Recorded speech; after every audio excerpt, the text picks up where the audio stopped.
আল্লাহ সুবহানাহু ওয়া তাআলা তিনি ক্ষমার আধার, রহমতের আধার। আমাদের যত পাপ তার চেয়ে তার রহমত বেশি। আমাদের যত ভুল, আমাদের যত ত্রুটি, আমাদের যত বিচ্যুতি, তার ক্ষমার জগৎ তার চেয়ে অনেক বড়। অতএব হতাশ হবেন না, লা তাহজান, হতাশ হবেন না। হতাশা এটা ইসলামের সাথে যায় না, ঈমানের সাথে যায় না। সেই জন্য আল্লাহ সুবহানাহু ওয়া তাআলা বলছেন, লা তাকনাতু মির রাহমাতিল্লাহ, তোমরা আল্লাহর রহমত থেকে নিরাশ হও না। নিরাশ হলে তার ক্ষমা চাওয়া হবে না। এবং সূরা ইউসুফের মধ্যে আল্লাহ সুবহানাহু ওয়া তাআলা বলছেন, ইন্নাহু লা ইয়াইআসু মির রাউহিল্লাহি ইল্লাল কওমুল কাফিরুন, নিশ্চয় আল্লাহর রহমত থেকে নিরাশ হয় সেই জাতির লোকেরা যারা অস্বীকারী, কাফের, যারা আল্লাহর কোনো নিয়ামতকেই স্বীকার করে না। সেই সব লোকেরাই শুধু নিরাশ হতে পারে। ঈমান কখনো মুমিনদেরকে নিরাশ হতে দেয় না। যদি কেউ সত্যিকারভাবে অনুতপ্ত হয় এবং তওবা করে, তাহলে আল্লাহ তাআলা অবশ্যই মাফ করবেন। আল্লাহর প্রতি আমাদের সেই আশা কিন্তু সবসময় জাগরুক রাখতে হবে। এমনটি আল্লাহ তাআলা আল কোরআনে বলেছেন, লা তাকনাতু মির রাহমাতিল্লাহ ইন্নাল্লাহা ইয়াগফিরুদ যুনুবা জামিআ, তোমরা আল্লাহর রহমত থেকে নিরাশ হইও না, নিশ্চয়ই আল্লাহ সুবহানাহু ওয়া তাআলা সকল পাপকে ক্ষমা করে দেন।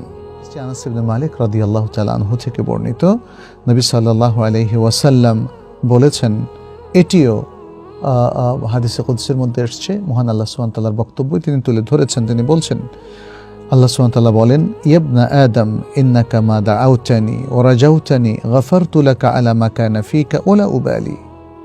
হে বনি আদম, হে আদম সন্তান, তুমি যখনই আমাকে ডাকো, আমার কাছে আশা করো, আমি তোমার মধ্যে আগে যাই ছিল না কেন সেটি তোমার জন্য ক্ষমা করে দেই, ওয়ালা উবালি, এবং আমি কোনো পরোয়া করি না।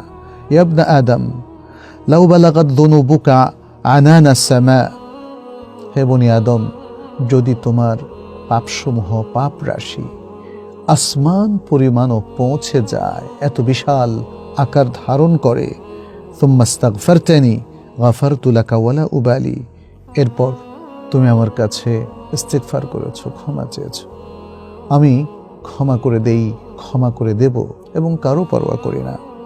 ইবনা আদম ইন্নাকা লাউ আতাইতানি বিকরাবিল আরদি খাতায়া সুম্মা লাকিতানি লা তুশরিকু বি শাইআ লা আতাইতুকা বিকরাবিহা মাগফিরাহ, হে বনি আদম, যদি জমিন পরিমাণ, অর্থাৎ এই পৃথিবীর এই গ্লোব পরিমাণ পাপ নিয়েও তুমি আমার কাছে আসো, এরপর আমার সাথে সাক্ষাৎ করো, অর্থাৎ মৃত্যু হয়ে তুমি আমার কাছে এমনভাবে আসো যে তুমি আমার সাথে কোনো শরীক করনি, তাহলে আমি সেই সমপরিমাণ ক্ষমা নিয়ে তোমার কাছে আসব।